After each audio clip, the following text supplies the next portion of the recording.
Bones, welcome back to 10% True. Thanks for joining us again on the channel. Oh, it's great to be your old chap. Yes. Yeah. I don't know if your viewers can see it, but I'm dressed up for the occasion. So last time I wore my flight suit. But today I'm wearing my RCAF tartan tie, and I'll move back a little further. And I've got my medals in my wings. Very nice. And it's not out of vanity that I'm wearing these. The medals are quite interesting. So on the far side, the red one, this is what we call 12 years of undetected crime. So you get that if you basically don't stub your dink and you make it out for 12 years. This is what we used to call the beer and bratwurst medal. So all the guys who were stationed in Germany, they would get that. And you have to do a certain amount of time in the hard NATO environment to pick that one up. This one is really interesting because this one is what I got for going to Kosovo. But on the medal part, it says peacekeeping. And we were doing anything but peacekeeping in Kosovo. We were bombing the hell out of the poor country. And I had to apply for this. They didn't give it to me at the end of the war. And I went to, I think it was a 10-year reunion.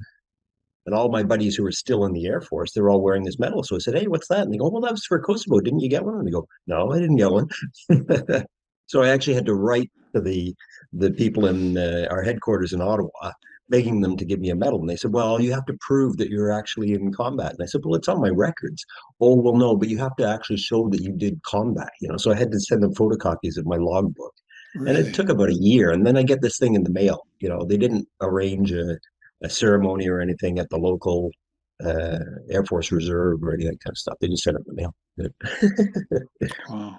And then the last one, this was another NATO medal here, and that was for the operations they did over Bosnia with the RAF. So the two ones on the end are the real ones, and the rest are fluff.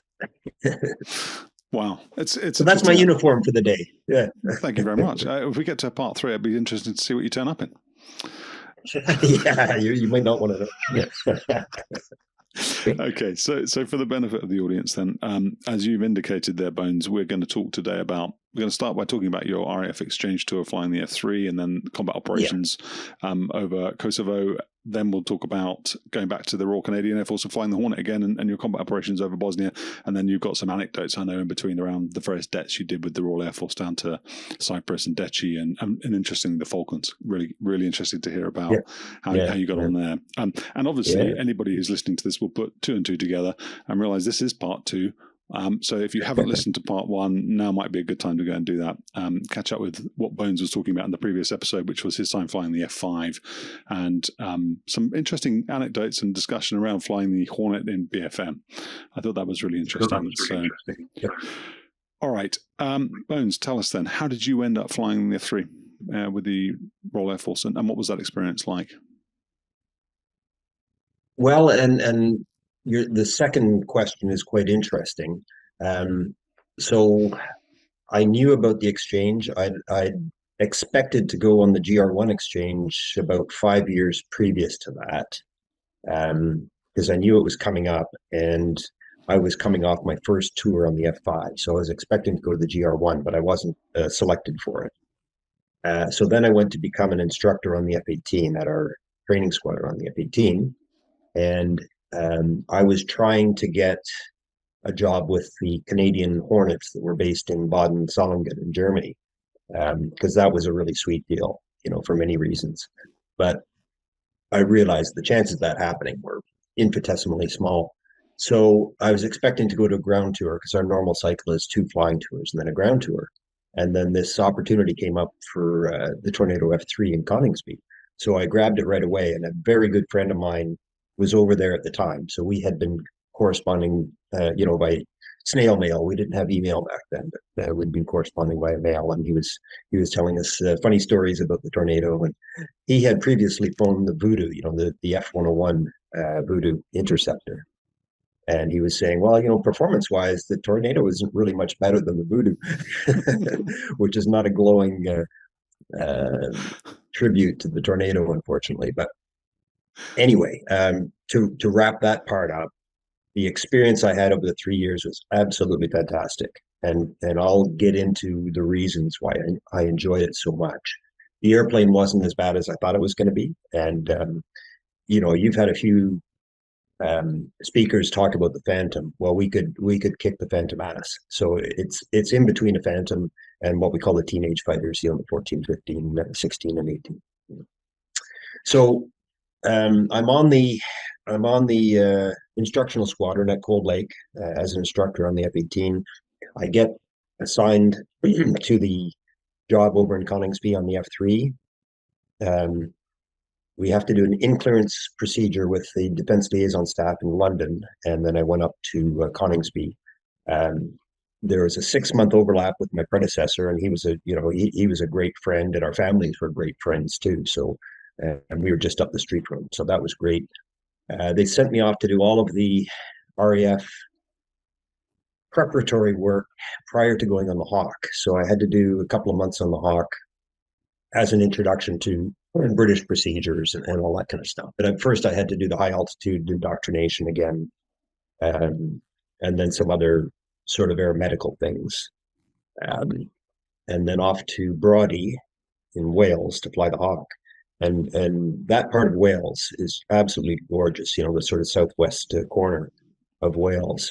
But I was there in late October going into November, so the weather was pretty crappy there at the time for touristy stuff. It was okay for flying. We didn't have big issues with flying, but it wasn't very pleasant for my wife, who was just hanging around all day. So we did the Hawk, and I had been warned that the British system is very different than the Canadian system in terms of training. So they treat everybody as, almost an ab initio. And I'd been flying, I'd done 2 long tours on fighters. So I had almost 3,000 hours on fighters, including an instructional tour on the F-18. So I felt fairly confident that I knew what I was doing and also how to teach. And then I got to Brodie and I was like, whoa. So initially you think, okay, well, it's because I'm a colonial, they're treating me like crap. But there were also some retread wing commanders that were going through a refresher on the Hawk the same time as I was. And I can't remember their names now. They were very, very experienced guys who had come off a staff tour, and then they were going to be commanding officers of fighter squadrons. And guys who had flown the Harrier, the Lightning, the Phantom. And I realized that the staff at Brodie were treating these guys the same as they were treating me. And I was shocked. It's like, this guy outranks you by 2 steps. He's going to be a squadron commander, and you're dissing him in the debrief. Like, not a hard debrief. He was actually being disrespectful to him. So it's like, whoa. So then I realized it wasn't all about me.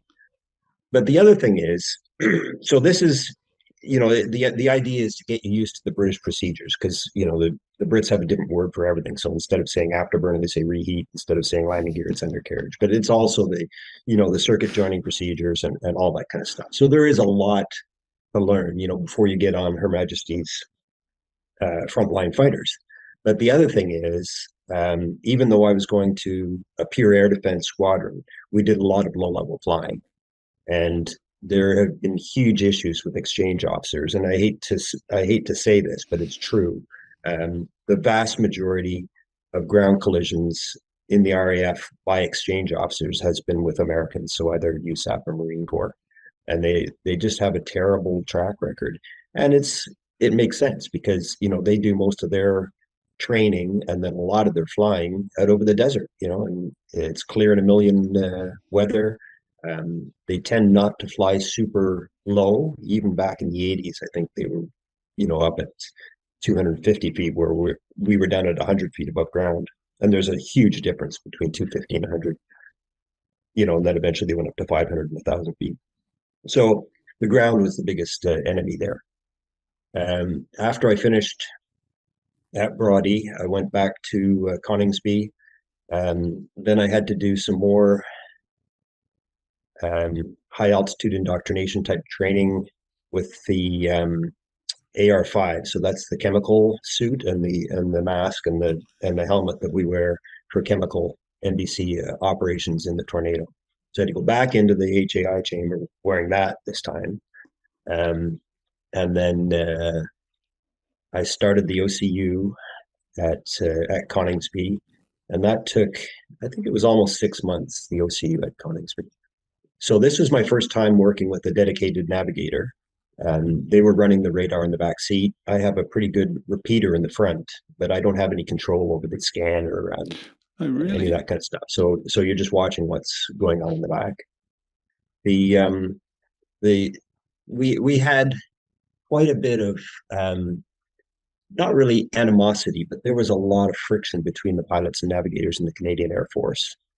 We had navigators on the Voodoo, so that was a similar arrangement to the F4, where the nav ran the radar in the back seat. But I had never flown in the Voodoo, so I had never been exposed to navigators. And these guys, I've got to admit, they were excellent, really, really sharp individuals, very dedicated, very hardworking. So that was a real boost for me, because I knew that for the next 3 years I'd have to work with a navigator. So there were a couple of exceptions, but the vast majority were very, very sharp individuals. Yeah. So one of the weird, and I'll get into a couple of technical things. One of the weird things about the radar in the Tornado was it was a high PRF radar, so it was designed for long range search. In the teenage fighters, we have medium PRF, so it's a pulsed radar, but it's still digitally synthesized to cut out the ground returns. So that means when an airplane goes into the beam or is actually flying away from you, you can still see them. Well, the Tornado had high PRF only, so as soon as an airplane went to the beam or the stern, he basically disappears. And then they had a pulse radar, so there was no Doppler in it, so it was a pure pulse radar. And out over the ocean, you could still see airplanes, in the beam and running away. But there's so much ground return when you're over the ground. It was very, very difficult to see an airplane in the beam or in the stern with the Tornado. So it was, like I said, it was really designed as a high altitude interceptor to intercept the Soviet bombers, not even the fighters, because they had no fighters that could go that far back then. So the radar was a bit weird. And when we did the intercepts, the navigator was responsible for the geometry and running the radar, but he had to tell me what to do. And I'd done so many intercepts, especially as an instructor. And he's telling me, I'm going, well, I really want to turn harder now, otherwise this isn't going to work. So I would have to kind of bias what he was saying, and make it happen myself. And I don't think they really, I don't think they figured out that I wasn't doing exactly what they were saying. They just thought I was hand fisting it, and we ended up in the right place. So it was kind of funny. And we had an old, I don't even know what he was from. He was an old fighter navigator who was our sim instructor for the intercept phase. And I can't even remember how they worked it out, because the display on the Tornado showed heading as opposed to target vector. So that was another thing that made things very difficult to figure out on the screen. And I don't know why they did that. It's just a software code to change it. But anyway, so we had this procedure to do an intercept from forward quarter to roll out in the stern for a VID. And in order to gauge your progress around the corner, they had this expression called the witch's tit. So it was the path that you were doing and the target airplane was doing, and for some reason it ended up looking like a witch's tit. So that was the intercept geometry for the Tornado. The other interesting thing on the OCU was it was better than Brody, but they still very much looked down on me. And I think they probably felt a bit threatened by the fact that I had come off an instructional tour on the F-18, and now I'm sort of judging their instructional technique. And there were some real zingers, I'll tell you. Give us some examples of that. Do you remember any particular? Yeah, well, the one that sticks out, and sometimes they would have a pilot leading the formation, and sometimes it would be one of the navigators leading the formation. So this particular day, it was one of the instructor navigators, so he was assigned to the training squadron. and he was leading this formation. But I was to brief the pilot parts of it. So I would talk about the takeoff recovery, tactical maneuvering, and all that kind of stuff. And then he would talk about the actual intercept geometry. So I briefed the departure and the arrival, and the weather was good. It was VFR, but it wasn't clear in a million. So, but there were breaks in the clouds. It wasn't solid overcast. So I said, okay, well, we'll come back and do a VFR recovery. Well, of course, by the time we come back, it's undercast, but it's still good enough to do an overhead break. So we did a cloud break, and then we came in and did the pitch out and land. So I thought, okay, that's fine.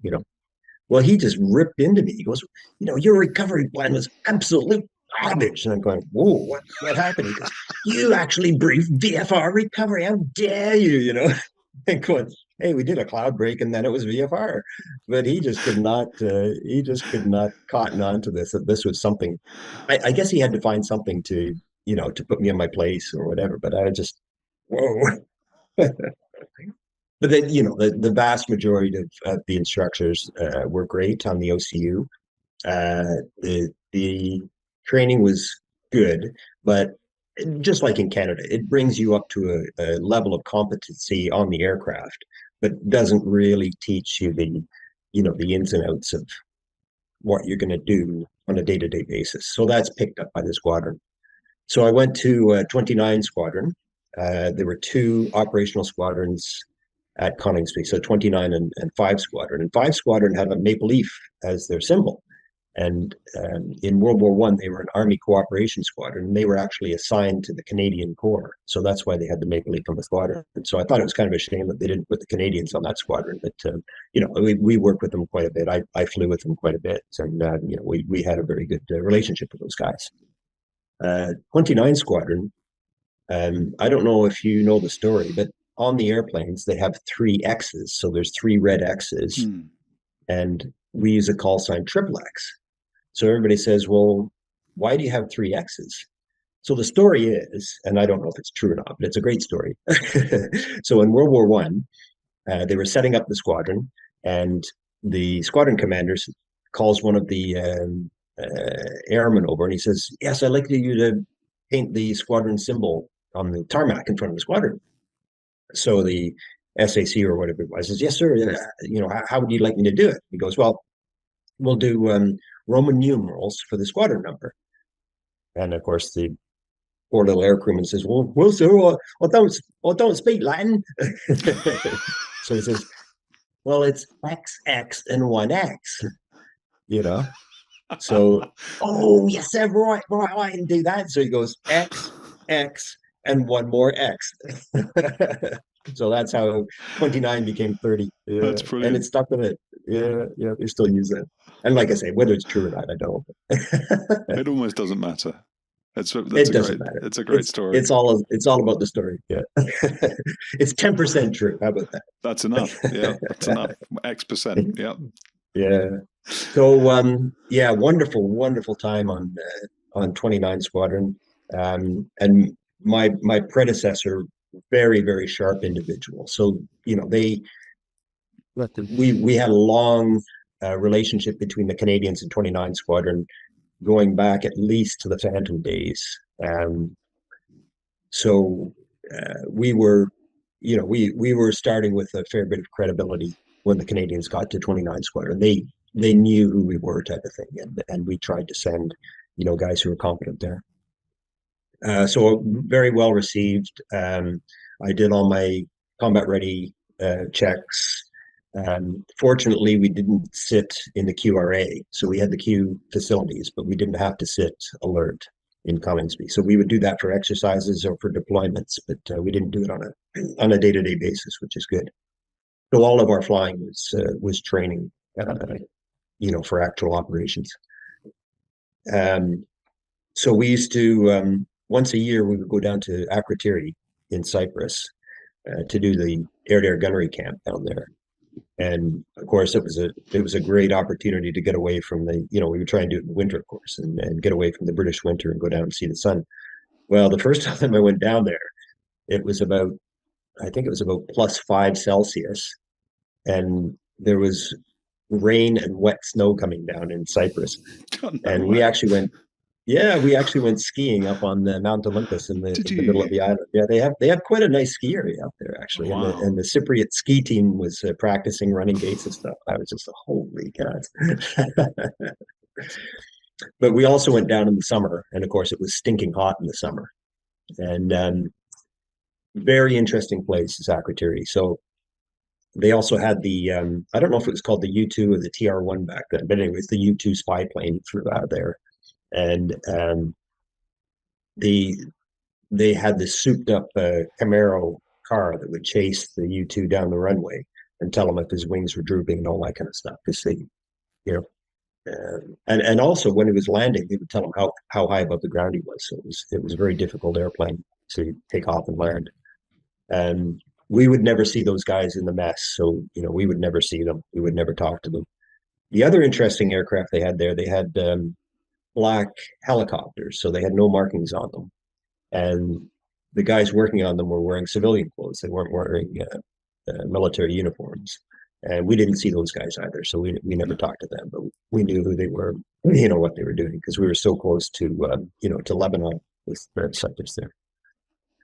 Give us Bones. Just tell us. Give us a date then for when this is happening. This is early 90s? That would have been probably 92. 92. Yeah, I was there from 91 to 94. And I arrived just after the Gulf War had finished, actually. So, I met, and I can't remember his last name, one of the two Johnnies, who was shot down over Iraq, and he had then switched to the F3 off the GR1. So I did meet up with him, and there were some other guys who had Gulf War I experience as well. So it was an interesting time because we were, like many air forces, like many Western air forces, we were actually downsizing, and they'd already announced they were going to close the base in Germany, the Canadian base in Germany, which was a real surprise to us, because it's a very strategic location. So the writing was on the wall, and I'll tell you what happened later because it got really ugly in the pilot world in Canada. But getting back to Cyprus, so the first time I went down there was actually on the OCU. So we did some training sorties out of Cyprus. So we went down on the RCF or the RAF transport and met at the mess, had a few drinks, and then the entertainment officer says, "Right, the bus is here, everyone pile on." And we all chipped in our £5 and got on the bus. And they took us to this ramshackle old restaurant in the middle of a gravel lot. And we get inside, and it's all these tables that are laid out with the cutlery and the appetizers. And they started feeding us. And one of the guys said, "Don't eat too much because you got a long way to go before the good stuff gets here." And the food just kept getting better and better and more. And of course, you couldn't get halfway down your wine glass. They were topping it up. And all this for £5, including the transport, back and forth. So it was stunning. So we would, getting back to 29 Squadron, we would go down about once a year to do the air-to-air gunnery. And we would have a Hawk trainer aircraft that tow the banner for us. And we would shoot this cloth banner from a set pattern. And I had done air-to-air gunnery on both the F5 and the F-18 before. We typically used a dart, and that's a maneuvering target. The banner, you have to fly straight line because it's it's low speed and low maneuverability. But the dart, you could fly almost full air combat and actually shoot at it. So the banner profiles, I laughed when they told me how they were going to do it. It's like, really? So you would set up on this very, very canned intercept, and you would get to a certain point, and then you would start shooting at it. And he wasn't allowed to turn or maneuver or anything. So for someone like me who's come from a multi-role, it was just like doing strafing, air to surface strafing on a ground target, because it didn't appear to move, and the gun sight took out the movement aspect of it. So the first time I did the air-to-air gunnery, I think it was the only time actually, because then things got really busy at the next 2 years. But the first time I did air-to-air gunnery, and I knew how to really press the limits to get the best score. So I actually won the RAF gunnery competition for that year, on the first time I'd ever done it in the Tornado. And my predecessor had done the same thing too. So it wasn't because I was a great, gunner. It's because we had so much practice doing it strafing mostly, because it was just like strafing a ground target. And we used to have, we would have bets, the squadron guys would all bet on who they thought was going to win the competition. And one of the most experienced guys on the squadron, um, and many of your listeners from the RAF will know him, a guy named Fred Grundy, and he's a legend in the RAF air defense community, anyways. And he says, I'm going to bet on Bones, and everybody's like, well, like he's never shot the gun. He goes, oh no, he's these bloody Canadians, So, Bones, before you continue, yes. let me ask you a little bit about that then. So in terms of culture and input, and one of the expectations around exchange tours, or the reasons for exchange tours, is the sharing of an exchange of ideas and imbuing some of your culture into the RAF and vice versa. Once you got past this, what sounds like the snobbiness or the snootiness of the OCU and the training pipeline, and you're on the squadron, were you then being asked for input? Were they saying, did somebody in the RAF say, wait a minute, we've got these two Canadian guys, they both won the competitions, maybe we need to change the way we do our aerial gunnery training? Was there any appetite for them to get you to start helping them to get better in those things? What culturally, what was it like, and what were they trying to get out of you, and what were you trying to put in? Yeah, so at the squadron level, very much so, very, very healthy attitude. I was well respected by them, and they were respectful towards me, right from the beginning. So it wasn't like I was, coming out of left field. The problem was getting it advanced above the squadron level. So, in order for them to, because it would be a significant change in how the RAF did business if they started flying with darts, despite the fact that virtually every other Air Force does it. And I'm sure that they're doing it now, with the Eurofighter. I just don't know. There were other things that I thought could be improved, but before I opened my big mouth, I sort of sat back and I looked at what they were doing and why they were doing it. So it didn't make much sense to me, but of course I'm viewing it through the F-18 lens.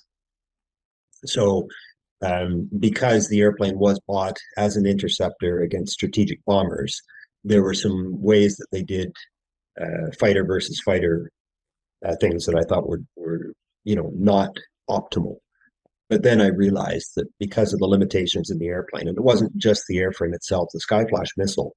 Oh, I'll tell you another funny story here. A good lead into the Skyflash. So I'm on the OCU, and they're talking about the Skyflash, and I knew it wasn't a great missile compared with we had the M7M model on the Hornet, which was the best missile at the time, before the AMRAAM showed up. So one of the instructors, I think it was the same crusty navigator that gave me hell previously, but he said, so Bones, he says, let's say you're at medium altitude, mid-20s, 0.8 Mach against a 0.8 Mach target. What would you think would be the maximum range of the Skyflash? So I thought, well, I know it's not as good as the Sparrow, so I just kind of threw out, well, let's say about 20 miles. And he starts laughing, and he goes, yeah, he says, I set you up for that because all you guys say the same thing. And it was horribly short. I think it was something like 12 miles in those kind of parameters, which is awful. And the Skyflash had very good electronics, but it just had this tiny little rocket motor that wouldn't push it out far enough. Mm-hmm. So that was the other big limitation of the Tornado F3. The thing on the pilot side, and this was the other shocker to me, was because it's a single role, 2 crew aircraft. But I found myself busier just flying the aircraft than I was in the Hornet, flying the aircraft and running the weapon systems. And it was so ergonomically horrible. And the engineering, in terms of the pilot engineering, was just so awful. Like the gauges were in the wrong places. The switches you needed were buried underneath the cockpit or underneath the throttles. What you really needed was behind your right shoulder. And it's like, how could anyone have made this thing worse? And we had a song about the Tornado. I won't sing it because I'm not a very good singer, but it wasn't very complimentary towards the tornado. And it starts out, just one tornado, give it to me, the swing wing fighter from Italy. And then, of course, it goes on and on and on. So even the Brits were able to laugh at the tornado. And one of the things that was really, really frustrating was it was built with auto geometry for the wings, and that's like the Tomcat has, so it'll sweep the wings depending on the speed and the angle of attack. The Tornado had that capability, but they disabled it because they didn't want to put too much stress on the wing and the sweeping mechanism. So I think there were 5 different wing sweep positions, and then there were 2 of them you could use the leading edge flaps on.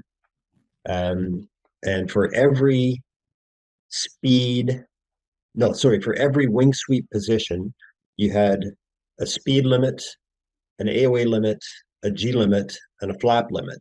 Wow. And for each of those, you had normal operating and never exceed. So I lost track of what the permutations and combinations were. It was staggering, how many different numbers you were supposed to remember. So really, there was only about three wing sweep positions that we normally used.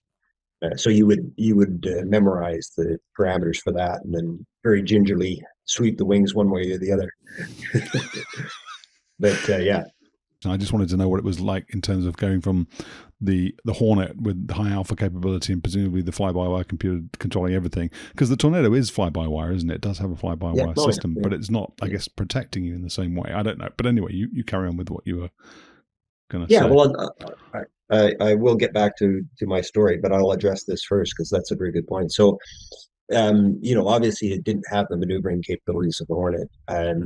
It had what was called spills, which is spin and incidence limiting system. So that would, if you got the, because we call it angle of attack, but I think the RAF calls it incidence, so the airflow versus the deck angle. And we had to fly with it on, and it would not allow you to pull. And I don't even know what the number was. I think it was probably quite low, like probably 20 degrees angle of attack or something like that. So it was very, very limiting. And of course, it's very frustrating when you're doing fighter maneuvers, because you're going, okay, I just need to pull this, and then I can, just enough to get a seeker tone, and I can fire off a missile, but it wouldn't let you do it. And then when you came back in and landed, you had to turn the spills off, just in case you got into a position where it was trying to limit your angle of attack and you wanted to miss the ground. So this is fairly common in older series fighters, and the F-104 Starfighter that had a similar system. It was an angle of attack limiting system, and many guys flew into the ground because it just wouldn't give them enough angle, to miss the ground. So anyway, getting back to the permutations and combinations of the wing sweep position and how we used to fly in favorite wing sweep. So we used to do these big air defense exercises for the whole of the UK. So all of the air defense wings would contribute, and it would go 24 hours a day, usually for about 3 or 4 days. So we would be living in the bunker, and we used to call it the submarine. So it's the actual sleeping quarter is a long tube, and it's got, I think, about 3 or 4 bunks on either side. So it's like being in a submarine. And we would eat the horrible, horrible rations that they brought us over in hay boxes, and then we'd go flying. So I was on the night shift, and you were just waiting to go flying to get out of that hellish environment back on the ground. So we would go up flying, and then we would try and stay as long as we could.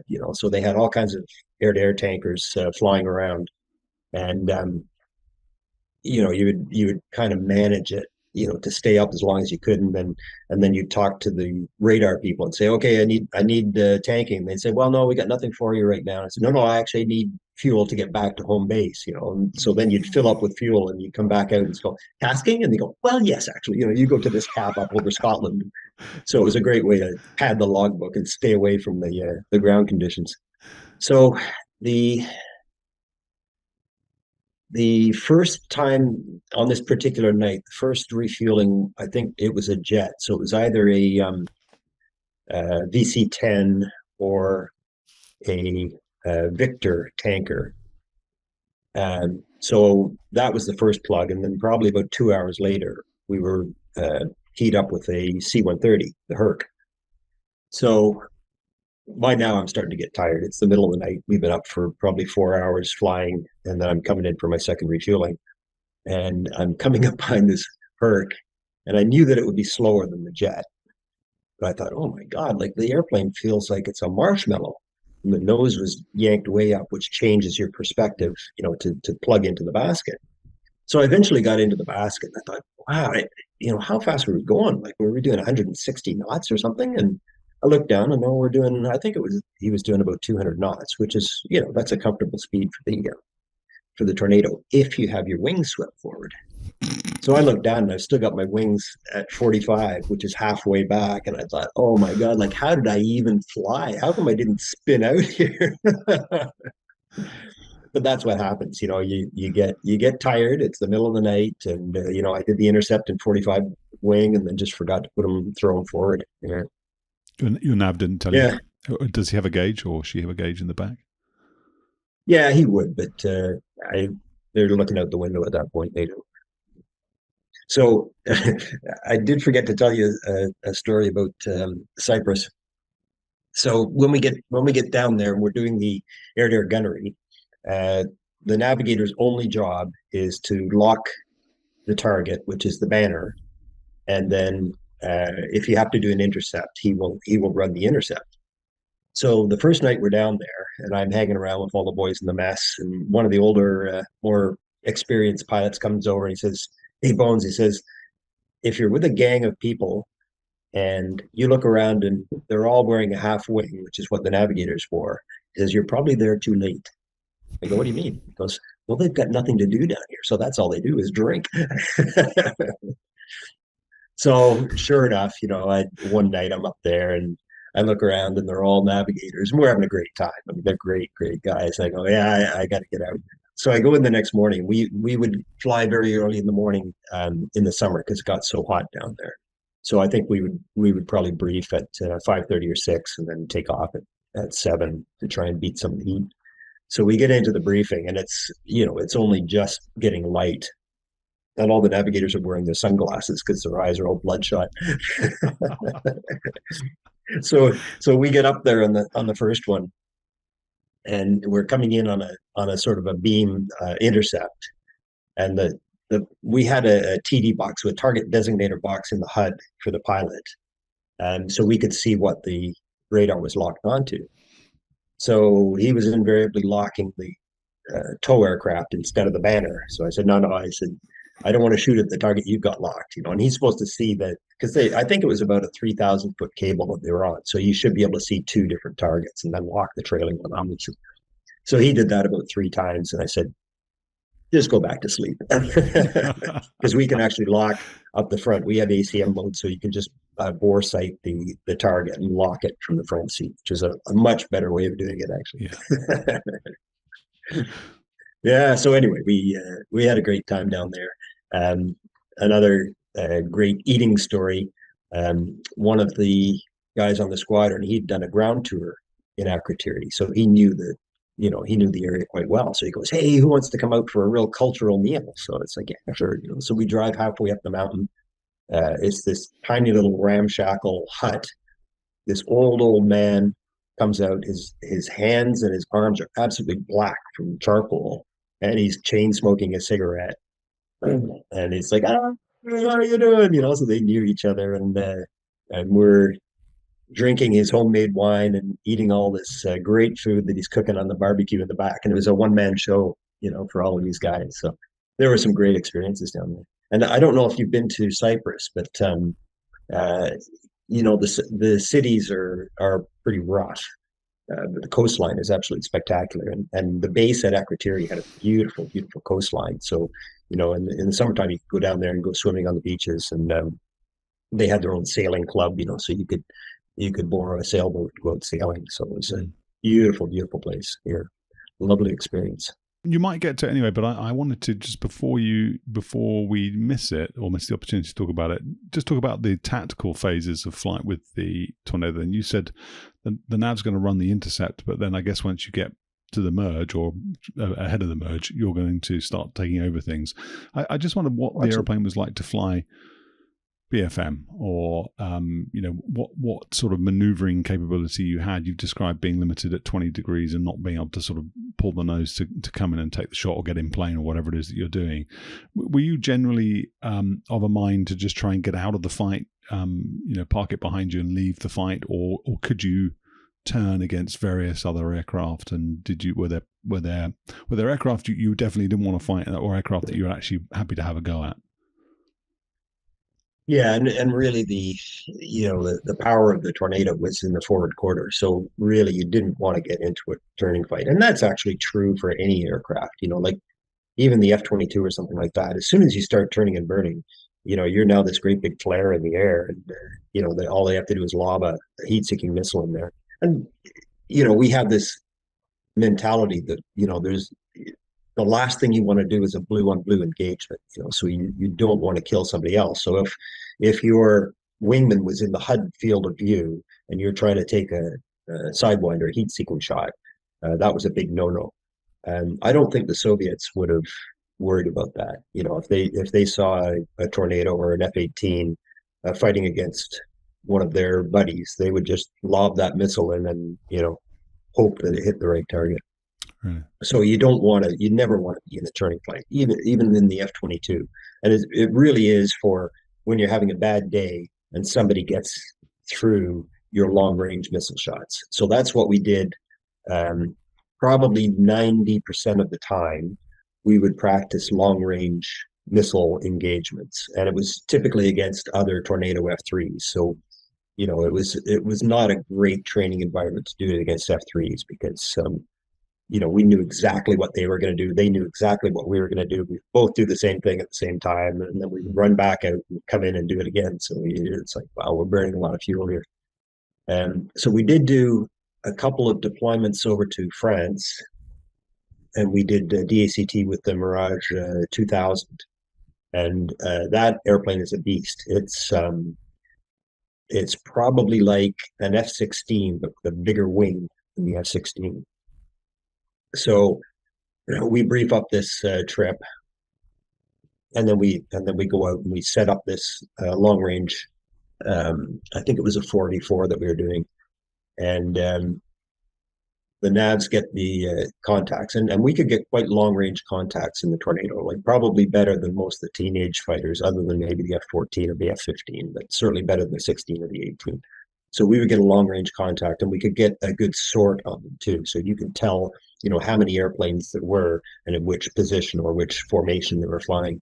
So we get the long range contact, probably about 50 miles on the Mirage 2000s, and start breaking out the groups. And then I looked down, and I can't remember what altitude, they were up at like 40,000 feet and 1.3 Mach. And I thought, we're dead, So we get spiked for them, and the nav was running the mission. He was the guy in my back seat, and I said, "We need to get out of here, like right now." And he goes, no, there's no bloody way they can, shoot from 30 miles. Come on, press in for a Skyflash. And I said, no, there's no way that we're ever going to get a Skyflash on them, and we're going to be dead before I'm even pulling the trigger. Just from the geometry, the height and the speed. They're shooting at 30 miles. We're still waiting for 12 miles to shoot them. And it would have been a huge pull to even get the nose up to launch off the missile. So sure enough, they call us all dead. And, no. And the nav's going, oh, they're cheating. There's no way on earth. And I said, no, it's called physics, old chap. But then we went out for dinner with them, and they treated us very well. They bought us dinner and lots of good French wine, so it was all good. Did you? So serious question there. Did you have any confidence in the airplane? And obviously, you're going to talk about going to combat, and maybe that will come into play there. But as a platform, as an interceptor platform, then. And what are you describing there? You're describing a misunderstanding of tactics, or you're describing the limitations of the airframe. So it can see the target that far out, fantastic, but that's no good if you can't do anything with it. Yes, exactly. Yeah. So this is, and it gets back to doing a similar training, So when you're flying Tornado v Tornado, you're both limited by the limitations of the airplane and the weapon.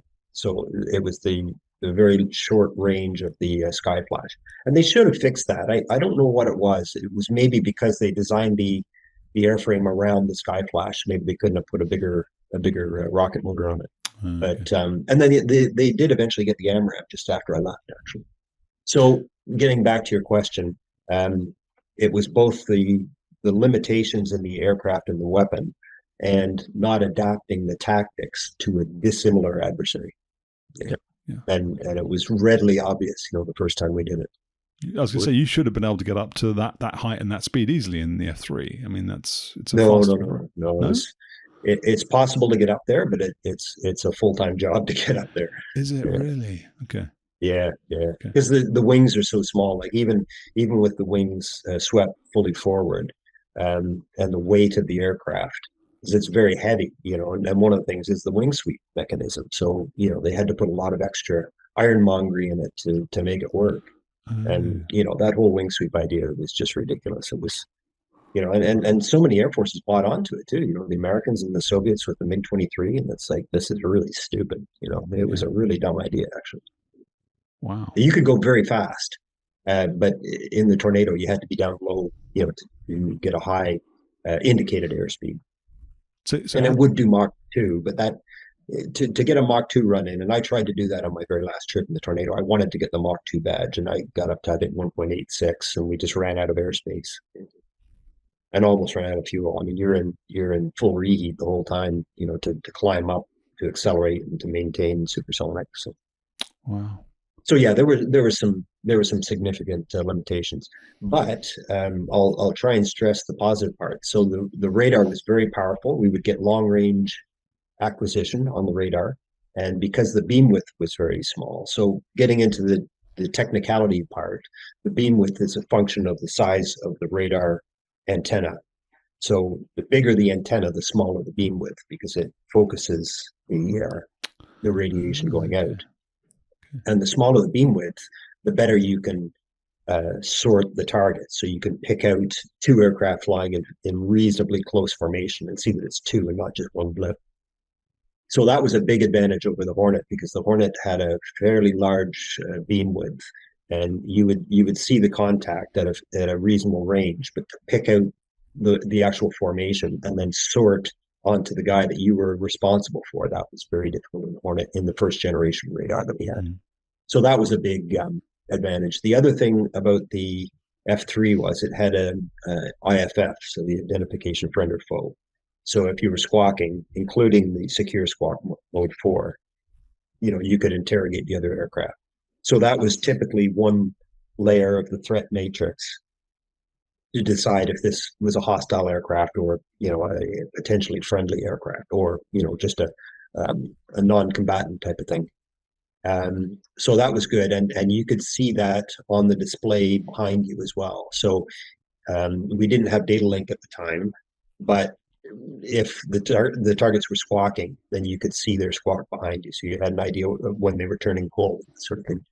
So there were some great things about it. The other great thing about the Tornado was an excellent radar warning receiver, far, far better than the F-18 had. So it was very accurate, and it would show all kinds of interesting things, such as the AWACS. So you could actually see the AWACS, even though it wasn't locked on us. You could see that it was eliminating us. Wow. And we used that in the Cope Thunder exercise that we did in Alaska. So I'll get onto that a bit later. And remind me if I forget. Okay. Yeah. So we did lots of deployments on 29 Squadron out of Coningsby. Akrotiri was probably one of the favorite. Several dissimilar air combat over in Europe. We would fly, I think we went down to Yeovilton and flew against the Sea Harriers. We would support the mud movers, so the GR1s, the Jaguars, that sort of thing in the UK, either escorting them or opposing them. So there was a great variety, even though it was air to air only. There's no air to surface work, but a great variety of exercises and training that we did.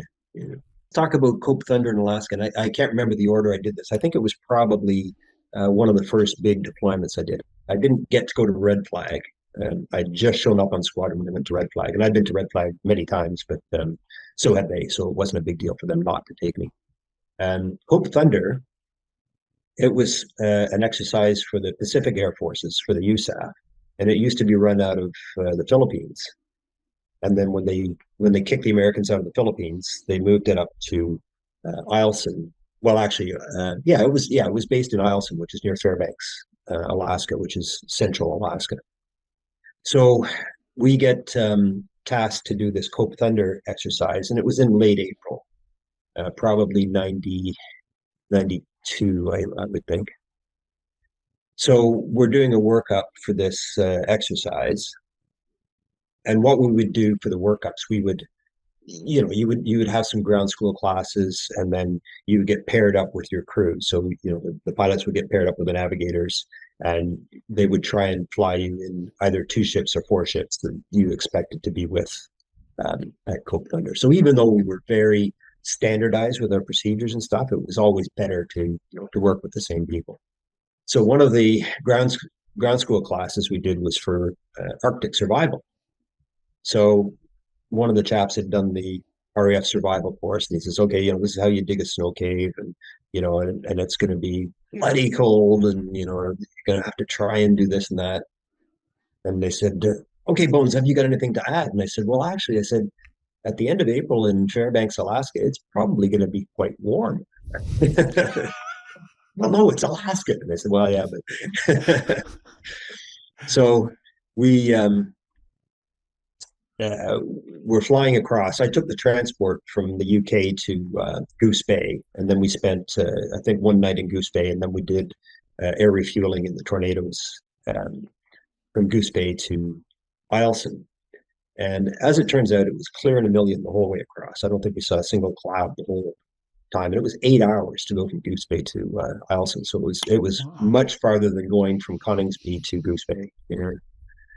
And it was so funny because we didn't do the Great Circle route, because that would have taken us out over the middle of Hudson's Bay, and Hudson's Bay is hundreds of miles wide at that point. So we went across the bottom and then back up. So it was kind of like a convoluted Great Circle. We went a little bit north, came back south, and then back up north again. So we weren't in the, we were by no means in the Arctic in Canada. We were well below the 63rd parallel, but not a lot of signs of civilization.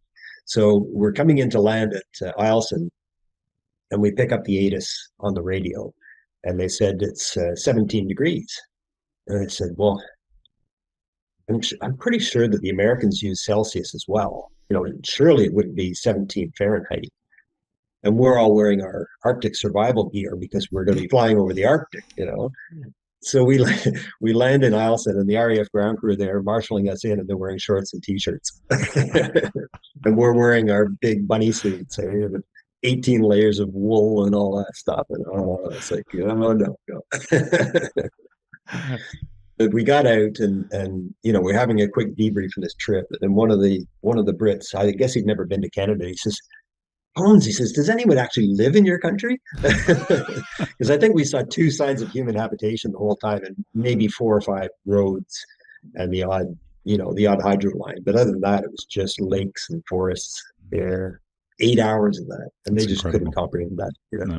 I don't know how many. Well, it was probably 3,500 nautical miles or something like that, and nothing. So that was getting to Eielson, and the exercise was great.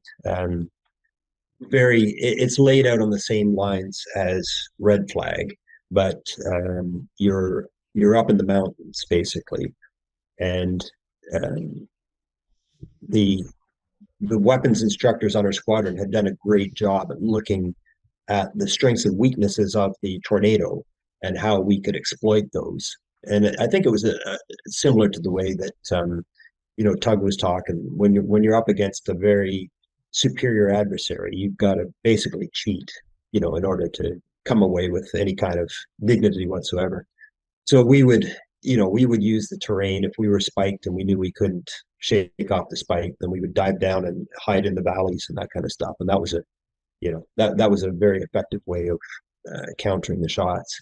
And then once the spike went away, if we could talk to AWACS and find out they were cold, then we could actually run them down sometimes. So, nice. So we were, we didn't have a positive kill ratio, but it wasn't lopsided either. It's maybe 7-3 overall. I'm just guessing, but one day we were tasked as a red air, and our job was to go out and intercept and shoot down the AWACS, the blue air AWACS.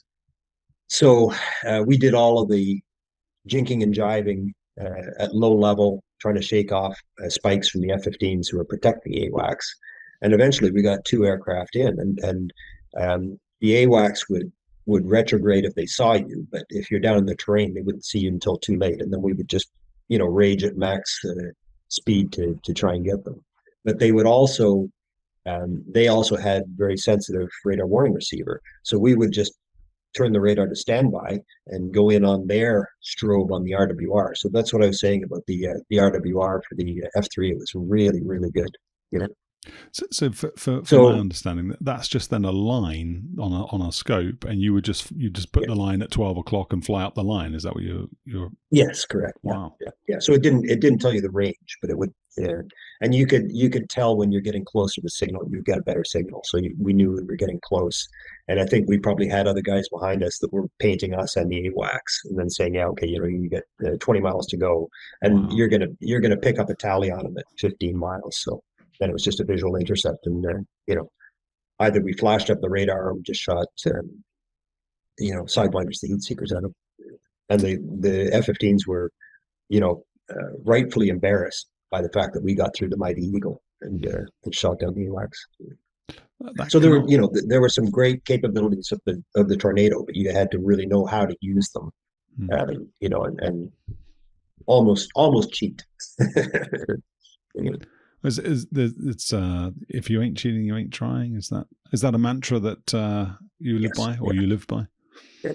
Yeah. And so on the flip side, the Americans were very good at following the rules, and they got pretty upset if you didn't follow the rules. So you had to walk a fine line. You couldn't blatantly break them, but you could say, "Oh, sorry, I just didn't notice what altitude I was at as he was searching through the hard deck." So the F3 was because it was a bomber that they made into a fighter. So it was designed to be a low altitude, high speed penetrator, and at low altitude it was scary fast. So when you had the wings pinned back, we were doing, I think it was a 4v4. No, it might have even been bigger. It might have been 8v8 against Dutch F-16s in the North Sea instrumented range. So we had the electronic instrumentation that would track our positions. And I think this was before the Dutch had the AMRAAM, so they were Sidewinder only. So now we actually had a big advantage over them. And I don't think any of the F-16s at that point had the AMRAAM. I think they were all heater only. So that was the huge advantage that we had for these guys.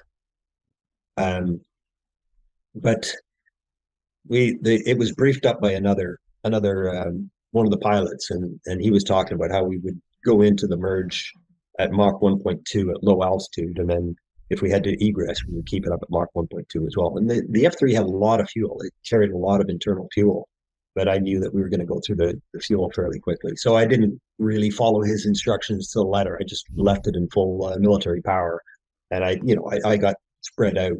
I ended up behind our formation, but I'm still doing 630 knots on the clock at low level. So you don't need to be 1.2 Mach in reheat or in afterburner. 630 knots is very fast. And I thought if I take a bird, it's just going to rip the airplane apart. But anyway, we went in, we intercepted the F-16s, and of course they knew that if they were spiked, they had to go to the beam, and if not turn around, because they were going to wear a radar missile. So we weren't really picking off very many of them. So this was dragging out. And now all the Tornadoes start bingoing out because they've been in afterburner the whole time. So I said, well, I'm just going to stick around here, because I still got lots of fuel, see what happens. So I think I was 1V6 F-16s, and I just flew around at 630 knots, and if we didn't pick them up, because you basically had to, we would get them on radar, they would go to the beam, probably drop the lock, they might turn back in or they might turn away. It would take a long time to pick them back up again because the tornado radar was really a forward aspect. So I thought, well, I'm just going to, see if I can find one of these guys and go shoot them down. And the nav was doing a great job. As soon as somebody would come hot, he would spike them. They would turn around. He goes, okay, don't have to worry about him. Find someone else who was hot, spike him. He would turn around. And then all the time we're closing the distance. And then as soon as I found somebody visually, I said, okay, don't spike that guy. You just keep the radar scanning. Spike anybody else that's turning hot on us. And I just ran this guy down at 800 knots and shot him. Wow. And the other, another great story, and you'll love this one too. And unfortunately, I wasn't on this exercise. So this was the red flag exercise when I first got to Squadron. But the guys told me about it when they got back. So one of the jobs that they had was escorting the B-1 bomber, and they would escort them at low altitude, and they would ingress at 800 knots on the clock. So I don't know what that is. It's probably Mach 1.2 or something. And the tornadoes would be within visual range of the B-1, and the B-1 guys just couldn't believe it. Like, there's no other. Maybe the F-14 could do it, and So I take back what I said about swing wings. That at the extreme high speed, low altitude environment, you will not, well, other than maybe the 104, you can't find an airplane that can land and fly that fast unless they sweep the wings. Yeah. So they would escort these B-1s within visual range of the B-1s. So the B-1s are looking at these tornadoes and they're going, I've never seen this before. Usually they leave the F-15s, even the F-16s in their wake. But they escorted them all the way into the target. So there were some great things about the tornado. So were you feeling at this point in your tour and your career, were you feeling fulfilled? I mean, you said you'd spoken to your friend and he had told you that there had some limitations, so you kind of knew what you were getting into before you turned up, but you weren't feeling frustrated in any way? Well, and I mean, obviously there's going to be frustration in there because there's so many things that I would have wanted to be able to do if I'd been in an F-18. But that was sort of counterbalanced by the good things about it. And I mean, the other thing is the culture of the RAF, once I get out of the training mill, but it really was fantastic. I mean, on the social side as well, we had just blowout parties. We would have, I don't know if any of your other guests have talked about this, but we would have 2 big parties every year. And I can't remember what they called them, but one of them was just before, it's called the Christmas draw. So one of them was just before Christmas. And both of these parties were for the military and their spouses. So your wives were invited, and they would wear formal evening wear, long gowns, and we would either wear a dinner jacket, which is what the Americans call a tuxedo, or we would wear a full mess kit. The short jacket with the bow tie. And then you would pay a ridiculous amount of money. I think it was like 75 pounds per couple, back in the day, which was a huge amount of money, but everything was included, the food, the drink, and the entertainment. And they would have professional decorators come into the mess. The place looked absolutely spectacular. They would have activities outdoors. So it was either a tethered balloon ride, a bouncy castle, all kinds of crazy things. And, the food was first rate. The booze was limitless. So really, really fun times. Yeah. So we look forward to those twice a year. And the draw, so it was just before Christmas, and I think they would give you a couple of tickets, and then you could buy additional tickets, or maybe you had to buy all your tickets. But they had some crazy prizes. Like the first prize was a car, and this is the RAF Coningsby. There's probably, I don't know, maybe 150 officers at the most. It was just for the officers. So we're talking a pretty small crowd to give away a car, and then all kinds of other things, appliances and fun things. So it was a great social scene. And I lived in the officers' quarters, which is not on the base itself. It's in the local village of Tattershall, and but it was all our RAF Coningsby people that were living in the officers' quarters. So, we knew all of our neighbors. We knew what their story was, whether they were pilots, navigators, engineering officers, air traffic controllers. So we had some great parties in the neighborhood as well. And every year on the 1st of July, which is Canada Day, we would host a Canada Day party. So we would decorate the house with, Canada flags. We would have the typical Canadian food. The drink was moose milk, and the Brits love this stuff. And I can't remember what was in it. It's like heavy cream and ice cream and Kahlua, and it was so sickly sweet. You just couldn't imagine it. And they were just drinking this stuff like this. Yeah. So yeah, we had some great parties there, and the social life was fantastic. The local pub.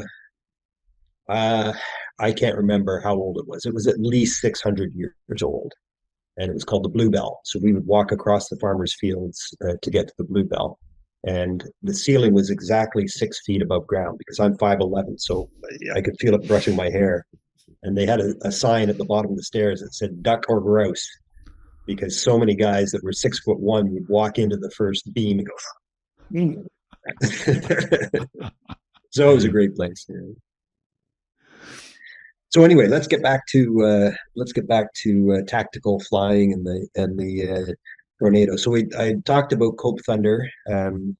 So like I said, we actually did quite well, and the F-15 guys, who were the primary air defense guys up there, they were quite embarrassed, and I don't think they were using AMRAAM. I think they were still using AIM-7 at that point. And then I'll just jump ahead a little bit here so I don't forget. But just after I left, maybe 1 or 2 years after I left the RAF exchange, the Tornado got the AMRAAM, and it got JTID's data link. I think all of the airplanes were modified for night vision goggles. So now it became a serious fighter aircraft. Not for maneuvering fights, but for long range. It was. And a better radar too. So now it was, it was up there with the F-15s. To be honest, just not in maneuverability. But like I said, that's the last thing you want to do. You don't want to get into a turning fight. If somebody gets through your initial shots, you got to turn and run. And that was the F-3 was very good at turning and running away bravely. Okay, so we've done Cope Thunder. And then I think after Cope Thunder, I did anyway. I must have done the air-to-air gunnery after Cope Thunder, because I was already paired up with my navigator. And did you get the picture of me standing in front of the F3? It's a picture with myself and the navigator after we've won the gunnery competition.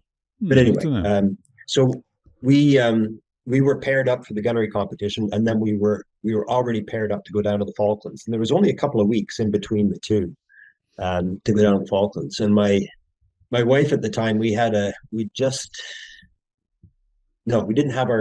have our son yet. So she was not very happy about me going down to the Falklands, because it was 5 weeks down there, and I just finished in Cyprus. So she's stuck on her own at home. So she decided to fly back to Canada. And she was, other than my one night in Goose Bay, she was the only one of us who'd been to Canada. So I didn't go back to Canada for the 3 years I was with the RAF. Okay. We always choose to take our vacations on the continent in Europe. So anyway, she went back home to Canada. I go down to the Falklands, and I took the RAF transport. So that was the TriStar to get down there. And we had to refuel at Recife in Brazil on the way down, because they were working on the runway at, I think it's called Wide Awake. I can't remember the name of the island, which is in the middle of the Atlantic. So we had a 2-hour ground stop in Recife in Brazil, and then went down to the Falklands. And the tradition is that the fighters will come up and intercept the inbound transport aircraft, and escort them in through the Falklands airspace back to Mount Pleasant to land. So we got intercepted by the Tornadoes. It's great, to look out the window and see a friendly fighter up on your wing, and then we landed there and got into the routine. So they would give you a day off, and then I can't remember the cycle, and I think Tug spoke about the cycle.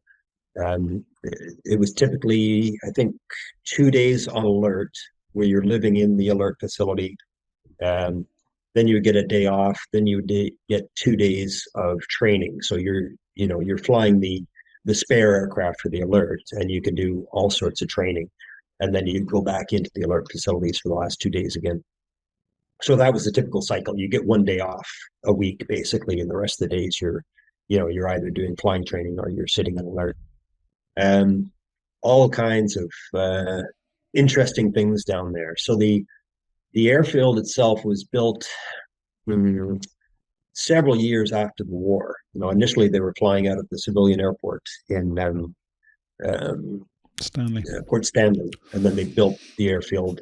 And on the airfield, we had, I think, probably 2 C-130 tankers. We had Chinook helicopters, and I think there were either 4 or 6 Tornadoes. I can't remember.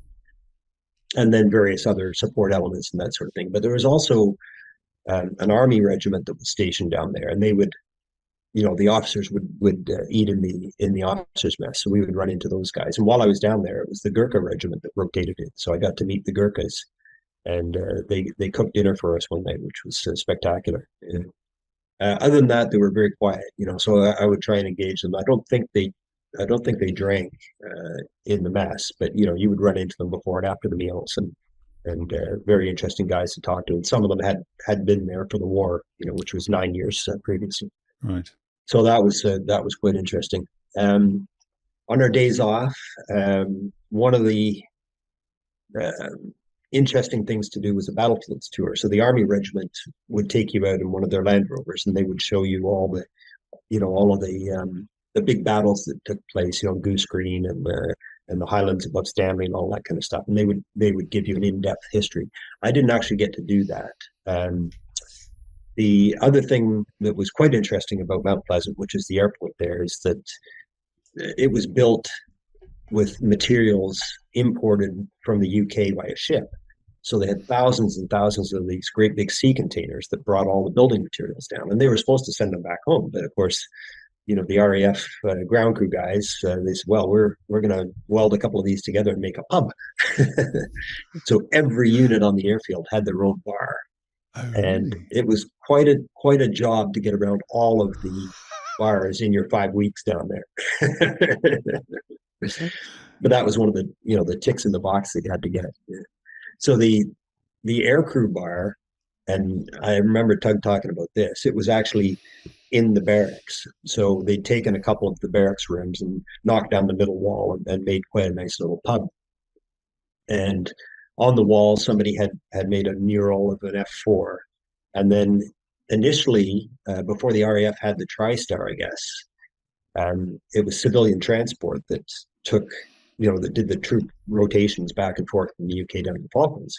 So they had a civilian airliner, and the F4s and the Tornadoes would go up and intercept these civilian airliners.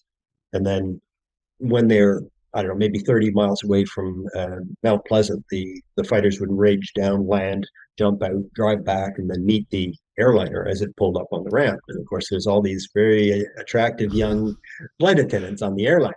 So it's, oh, well, do come by the aircrew hub later on tonight. It's in building whatever, And so, of course, all these dollies would show up, and the aircrew are all half cut, and they haven't seen their wives for a long time. So it was pretty interesting, some of the comments that these flight attendants had written on the wall, with big lipstick kiss marks and stuff too. But by the time I went down there, it was RAF transport, and some 50-year-old miserable flight attendant male. You're allowed one beer. That's it.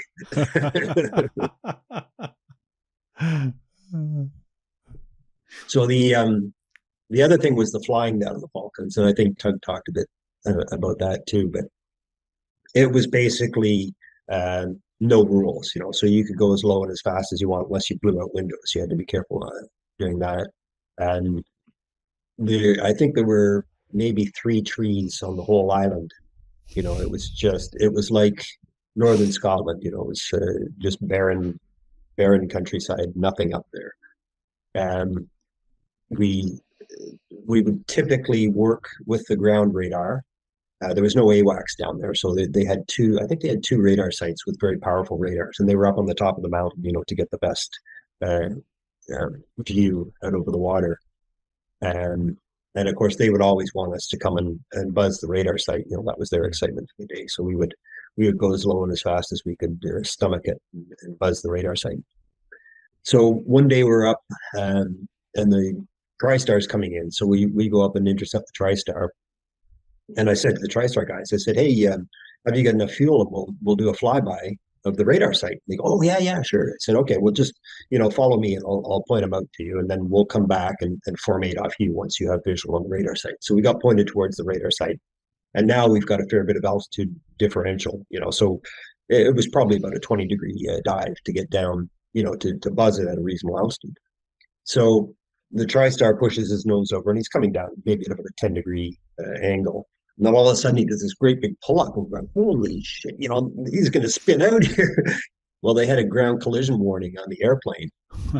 And the pilot comes up and he goes, "Oh, sorry, old chaps." He says, "I know this sounds stupid, but we absolutely have to follow the warning advisory in the ground collision." Even though it was clear in a million, they could see the ground. They were obliged to pull up. And it's like, okay, we'll see you on the ground.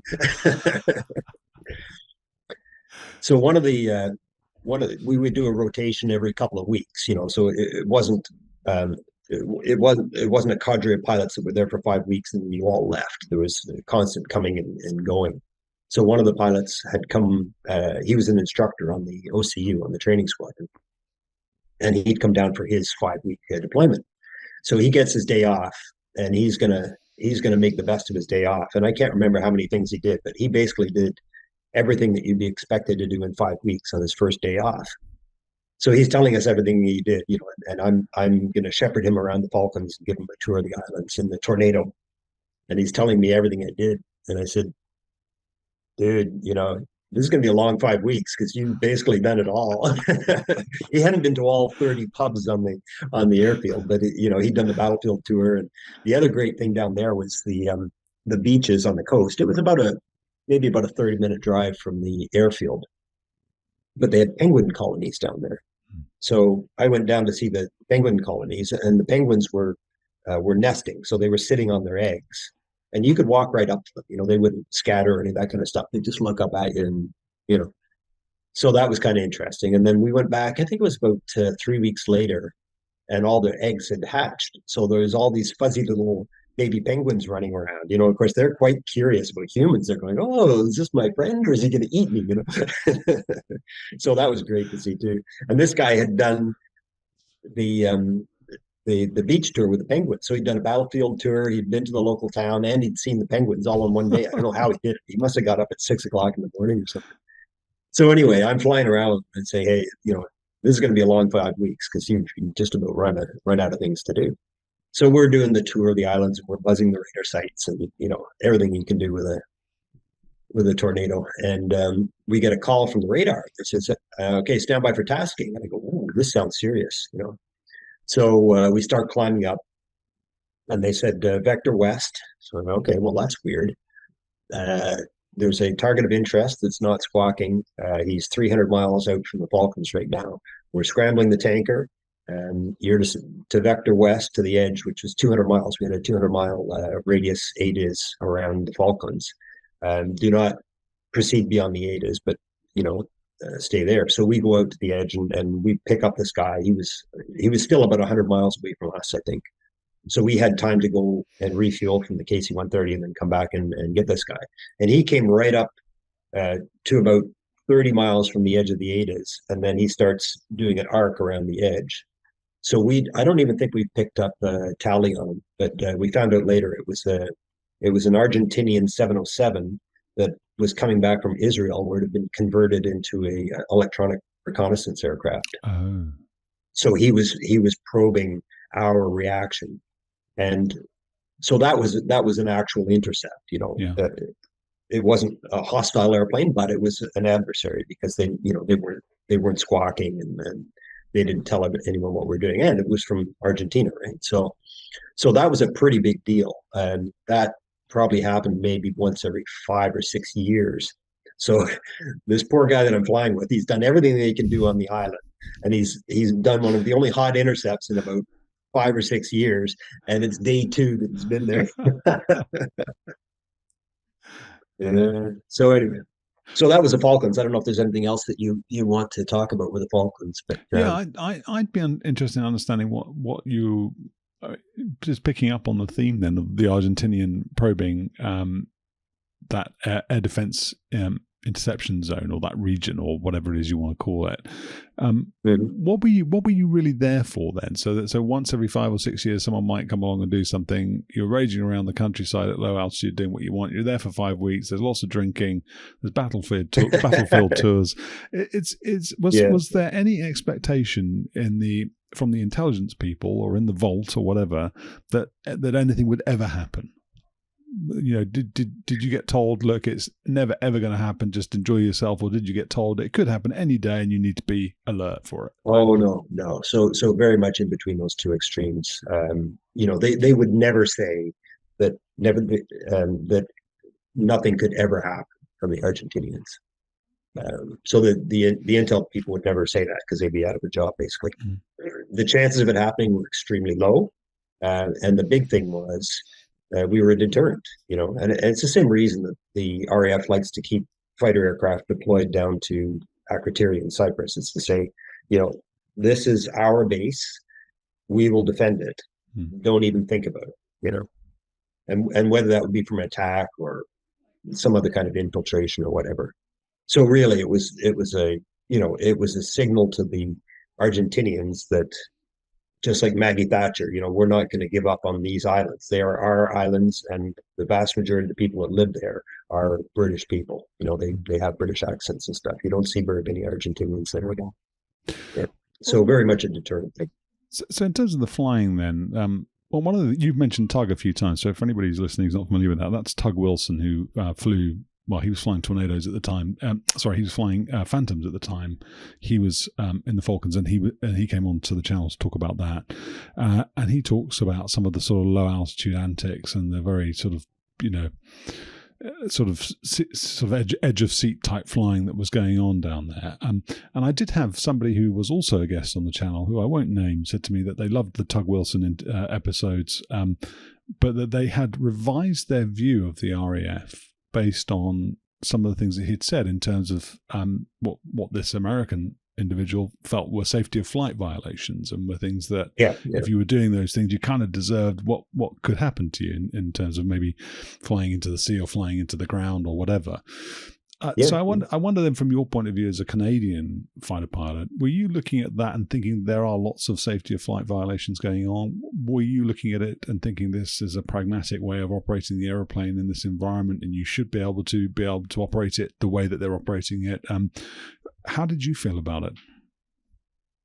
Yeah, so it's like I said earlier, the Americans, especially the USAF, are. And I will say they're disciplined about sticking to the rules. And it hurts them in terms of peacetime activities, and it may hurt them in terms of their capability at wartime. If you ever actually did have to fly at ultra low altitude, they would really have a hard time doing it and running the radar on the weapon system, because it's a very much an acquired skill. Okay, this isn't something that you learn in days, weeks, or months. This is something that takes years to build up, to be able to fly that low, that fast, and do something tactically, relevant. So from my point of view, we operated very much as the RAF operated. So in terms of ideology, much closer to the RAF than the USAF point of view. We were, especially from my F5 days, we were used to flying at ultra low altitude, because we didn't have a rad alt, so we didn't know what altitude we were flying at. So you would just fly as low as you could stand it, so those things didn't faze me at all. We were the Canadians, because we usually worked with the Americans. There were a few things that we were much more disciplined towards. And one of the big things was, when you're doing air combat, you have a floor altitude. We call that the hard deck. So you don't go below the hard deck. And if you did, you would fess up, because if you were on the electronic range, or they're going to view your HUD tape and you keep fighting when you're below the hard deck, that's a severe violation, and for good reason. If you depart the airplane below the hard deck, there's a good chance the airplane's going to crash. So on that part, the RAF were much more flexible with the hard deck and stuff. And they used to do almost full up air combat at low altitude. We had a limit of 180 degrees, which we had imported from the US. So if you came into the merge at low altitude, you were able to do a 180-degree turn. But if you came back for a second merge, then you would rock your wings and knock it off. This low altitude combat is inherently dangerous. But the Brits, I think, were allowed to do two 360s with a reverse at low altitude. It's like, dude, that's full up air combat. You may not be doing loops and high yo-yos, but you're full up air combat. But I never heard of anybody crashing in the RAF from doing that. It was more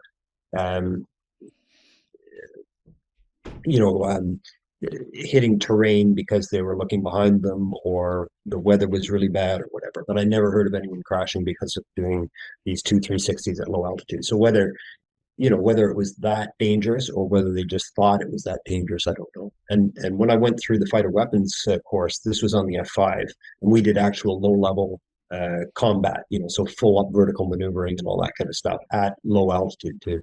And it was only the fighter weapons course that was allowed to do that, because there were a lot of inherent dangers there. But of course, the airplane performs a lot better at low altitude too. So it was quite interesting to see.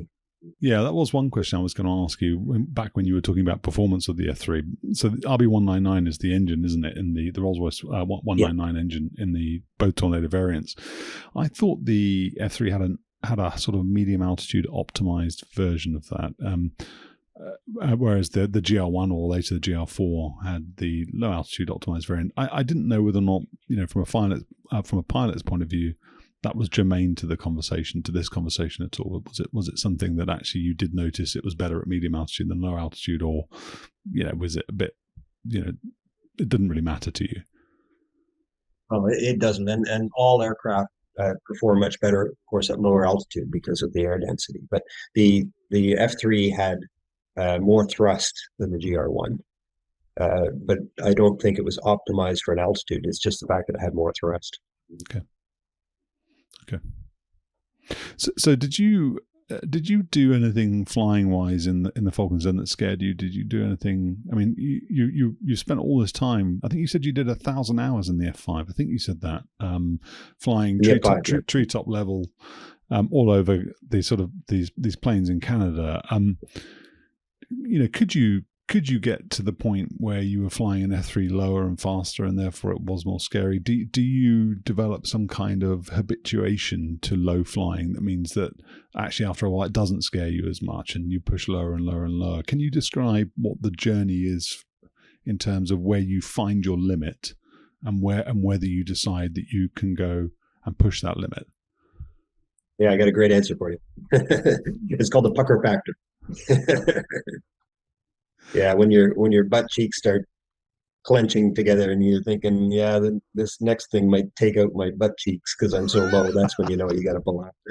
And the F3 and for the same thing, the GR1, I can't believe how those guys flew that thing at low altitude visually, because the cockpit ergonomics are absolutely awful in the Tornado. The canopy bow, where the front windscreen attaches and then the canopy comes down and mates, and it's not horizontal, it's actually canted a bit, so that's in your field of view, and the whole thing must be about 6 inches wide.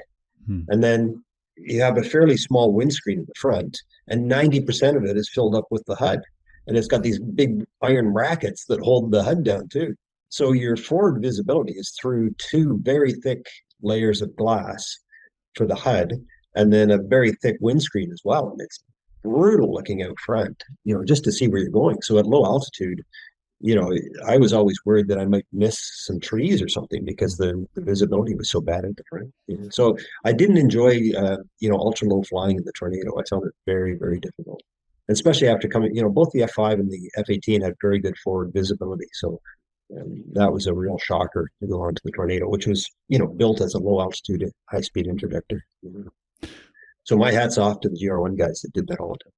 What was your crew coordination like with the backseater when you were doing that low altitude type flying? I'm curious to understand whether having somebody in the back when you're because as I understand it, all you're doing is concentrating on not hitting the ground. That's it. Whether or not having somebody in the back talking to you distracts you, is it sort of helpful, or are there times where it's not? No, I mean, we had a great level of trust between the two of us. So they might have been uncomfortable, but they trusted us that we weren't going to hit the ground. Tactically, they would be running the radar to see if there's threats or targets out there. So they wouldn't be looking out the window to see how low we were. They'd just be staring at the radar screen trying to figure out who's around us. The other interesting thing is, I always thought as a crew, because I'd come from single seat radar equipped fighters, I thought, wow, it'd be great to have someone in the back just checking my six, to see if there's anybody sneaking up on us. But the navs couldn't do that because they were running the radar. So especially at low altitude, that was tricky because you not only had to fly, to miss the terrain yourself, but you had to check your own six and your wingman's six as well. So, that's where it really came down to time sharing your abilities. And it's like I said, I found it very uncomfortable. The airplane was very smooth at low altitude because the wings were, it had very low wing loading. So, even if it was turbulent, it'd just be like a ripple in the Tornado, and in the F-18 getting thrown around all the time. But yeah, other than that, no. So getting back to the Falklands, there wasn't really any times when I was, where I scared myself down there. We did a lot of medium and high altitude stuff too. So we would go up and do a 1v1. We used to fly against the tanker. So if he was airborne, he would go down to low altitude and he would do evasive maneuvers. And we would only use the Sidewinder. And I think only from rear aspect, we wouldn't do forward quarter shots on him. So the idea was to try and get in on his tail and either use a rear aspect Sidewinder or the gun. So they were very good at avoiding that WES, as we call weapons engagement zone, because they would slow down, put flaps out, and they would just sit there and turn based on their tally on you. So one day I went up flying with them. I had my day off, so they took me up for a flight, and it just so happened they were going to do this air combat against the Tornadoes. So they gave me a coffee, and I'm standing in the flight deck of the Herc between the two pilots drinking my coffee, and we're doing air combat. And I thought, this is just bizarre. Because they could only pull about 2G or something. But, because they're so slow, they're doing these really hard turns. So I'm just, you can actually drink a coffee when you're canted over at 60 degrees. And the other funny thing that we used to do down the Falklands is and this is really embarrassing, but we would go out and do BFM against the destroyer that was down there. So they kept a destroyer down there. And we would go in, and the idea was to try and attack him, as if you were an adversary, and he would try and turn to put his maximum firepower on you, the guns or whatever. So I can't remember. I think most of them was out of the stern or the bow. So if you could come in on the beam, then that was where they're most vulnerable. So I think the objective was to try and get in on their beam, but of course they could turn pretty sharp too. So you'd see this thing just heeling right over and yarding around in the big wake that was going around in the circle. And I got back and I said, I hate to tell you guys, but that ship just out BFM'd you. And they, of course, the Brits, you could see they wanted to ask me, but it took a while before they felt comfortable about it. So they said, "Yeah, Bones, what do you feel about the F3, versus the F-18. So we know that it's a far superior airplane, but how do you feel? How do you feel about the F-3? And I said, well, I said it'd be a great airplane if it had. Oh, sorry. I said it'd be a great airplane if it had another engine and another wing. Like a biplane, 3 engines in a biplane. It just didn't have enough power and it didn't have enough weight. They didn't like that. They didn't. Yeah. But they knew. I mean, they knew, right? Because they'd flown against the teenage fighters and the Mirages and that kind of stuff. So they knew that there was severe performance. But like I said, and unfortunately, I didn't get to see the transition to the AMRAAM and the JTIDs. I think it's actually called MIDS, which I think is the next level above JTIDs, the data link system, and that would have made them King Kong out there. That's all they needed. You don't need a big wing and a big engine. It would be nice if they could get up to 40,000 just to increase the length of the AMRAAM. But the AMRAAM is a pretty long range missile as it is. So going against a Sukhoi 27 with their, and I can't even remember the name of the missiles that they have now, but they've got some ridiculously long range missiles in the Su-27 now. So that's even going to threaten AMRAAM tactics against them. So we got sent down to Gioia del Colle, which is in the south of Italy. The Jaguars were there as well, and there had been other F3 deployments there. So we were just one of the rotation to do the air patrols over Bosnia. We were primarily looking for the helicopters coming from Serbia, the resupply helicopters. There wasn't really a fighter threat at the time. There was ground fire, SA-3s, SA-6s.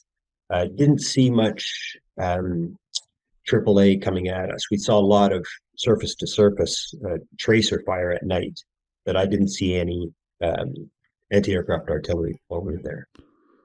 We flew full-up combat, so 4 Skyflash. I think we had 4 sidewinders. The gun was armed. We had a pistol and a sanitized flying suit and all that kind of stuff. And there were a few airplanes that got shot down, so it was serious business.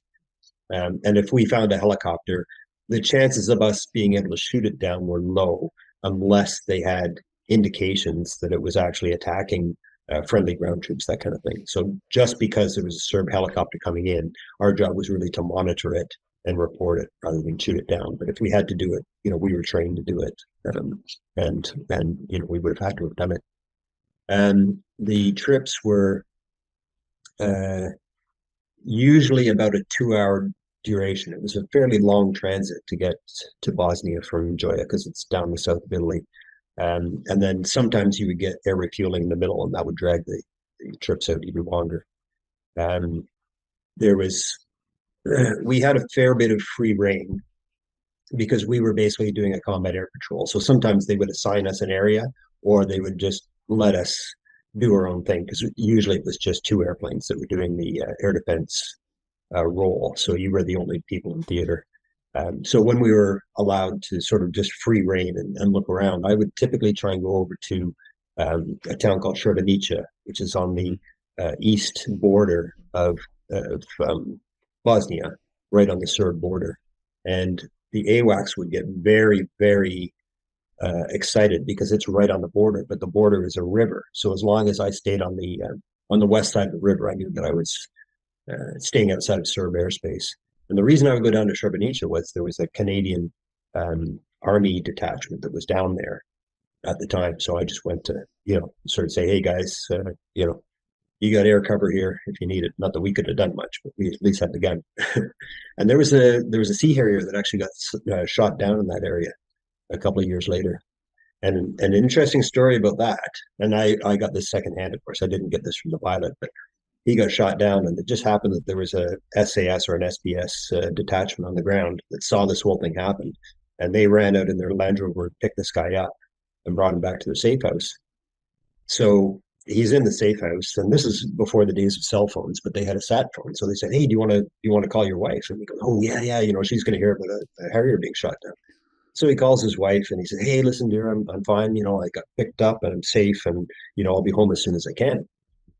So she gets a call about 2 hours later from the admiral in the Royal Navy saying, I hate to inform you, my dear girl, but unfortunately your husband has been downed in Bosnia.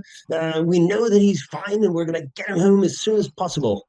I know you're going to be very upset about this." And she goes, no, I was just speaking to him on the phone. What? He was quite upset that he wasn't breaking the news to her in his gentle admiral fashion. Anyway, so yeah, we would roam around, and the sad part of the story in Treblinka is that the Canadians rotated out of there. It was a Dutch battalion that was in there when the massacre happened in Treblinka, and I'm sure that the Dutch guys, it probably haunts them to this day that they weren't able to do anything to stop it. So I was happy for the Canadians that they got out of there before it happened, but the poor Dutch guys ended up ordering it here. And then how are we doing for time? Still about 10? Yeah.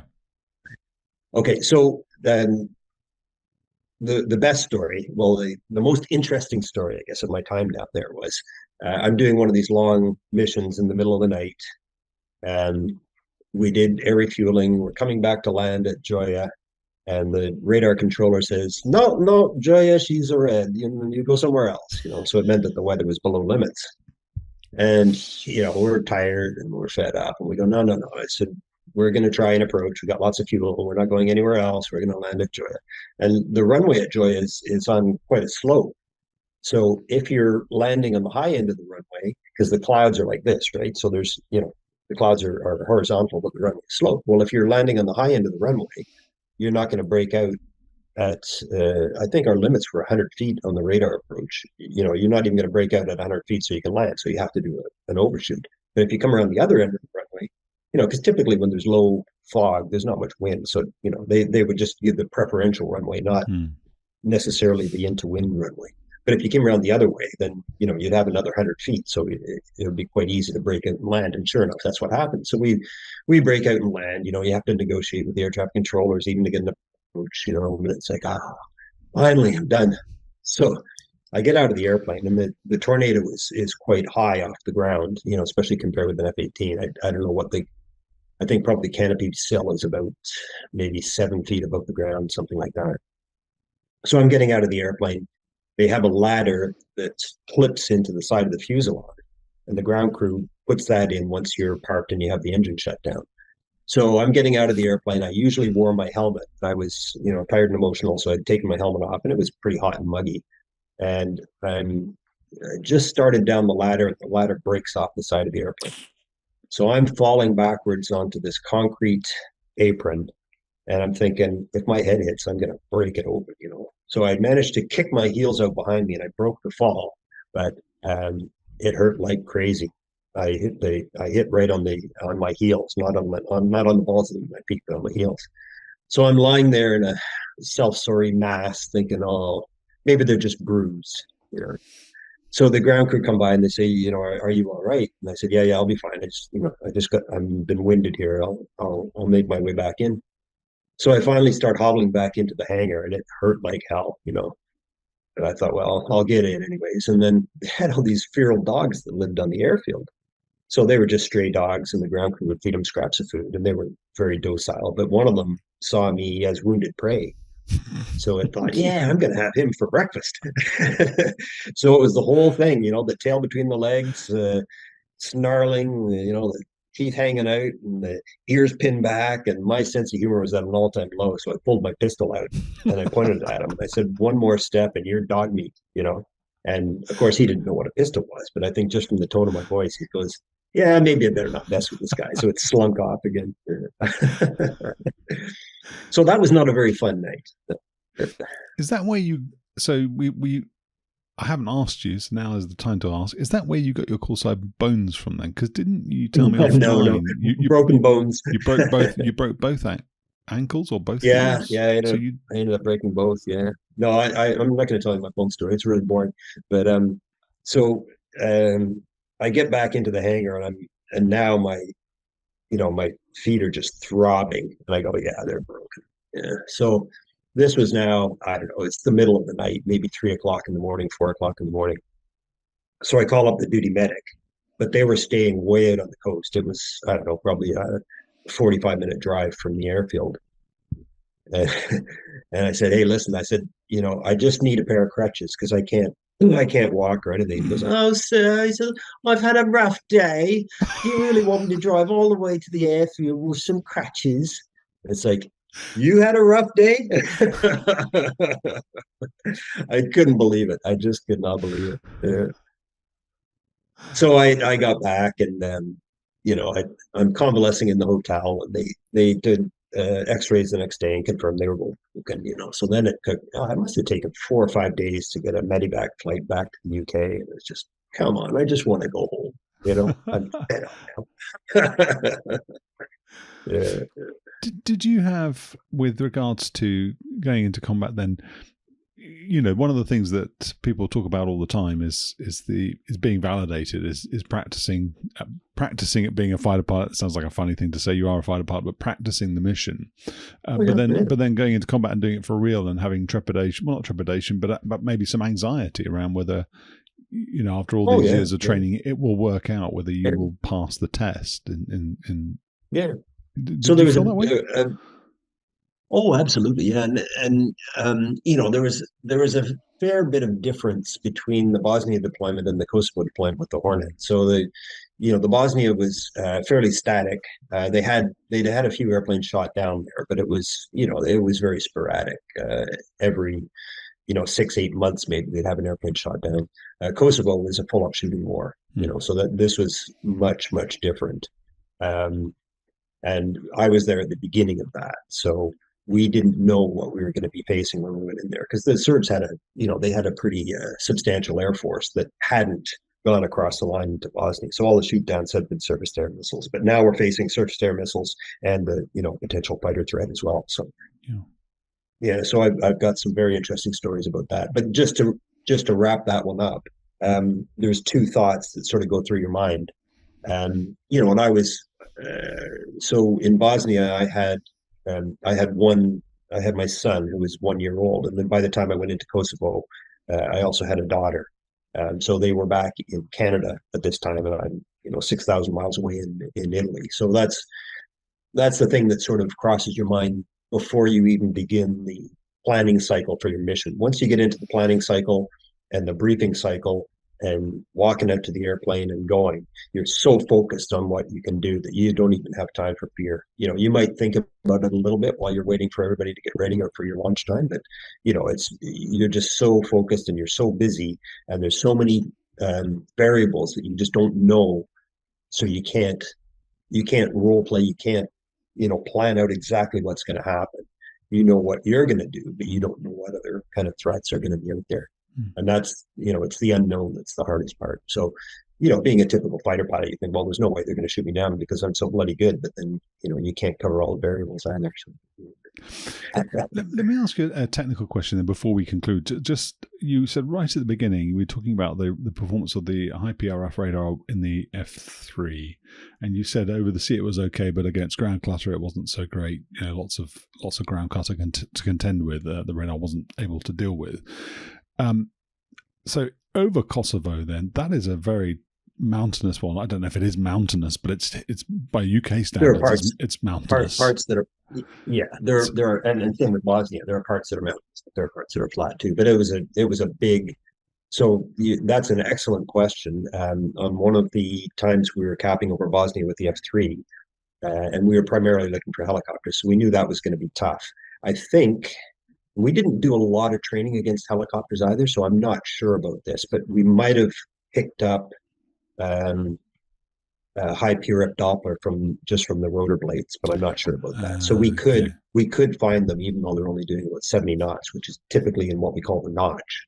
That the notch is I think from 70 to about 120 knots closure typically, and the PDF radar will filter that out so that you're not looking at ground return. It'll just say, okay, we're going to disregard anything. And that's why you do beam maneuvers, to get into that notch area. So even a helicopter that was flying at 70 or 80 knots, I think probably because of the rotor velocity, we could pick them up with the tornado radar. Okay. So we're out there one day, and it was during the day, which was nice for a change. And the nav picks up a slow speed contact. So I'm looking at it and I go, yeah, it could be. It was intermittent and not very strong. He's switching back and forth between the pulse radar and the pulse Doppler radar to try and get the best picture. And the pulse radar is basically like a weather radar. So he picks up this contact, and myself and the wingman, we're vectoring towards this contact. And I look out the window, and there's this great big thunderstorm right in front of us, and the radar will pick up because it's a weather radar, you know. So I said, I don't think that's a helicopter. I think you're actually painting a thunderstorm. No, no, no, no. It's definitely a helicopter. You know, I'm seeing the velocity and all this kind of stuff. So I'm just playing the game, and you know, as long as you stay away from the downwind side of the thunderstorm, you can get fairly close to them. You know, if it's an isolated cell. So we come up, and he goes, "Yeah, it should be right on your nose at 8 miles." And I said, "Nigel, look out the window." You know, and oh, it's this great big black cloud. There was lightning bolts coming out of it. I said, "Do you really want me to go in there?" And he goes, "No, no, no, no, no." Yeah, so that was a great lead-in question. Thank you for that. You're welcome.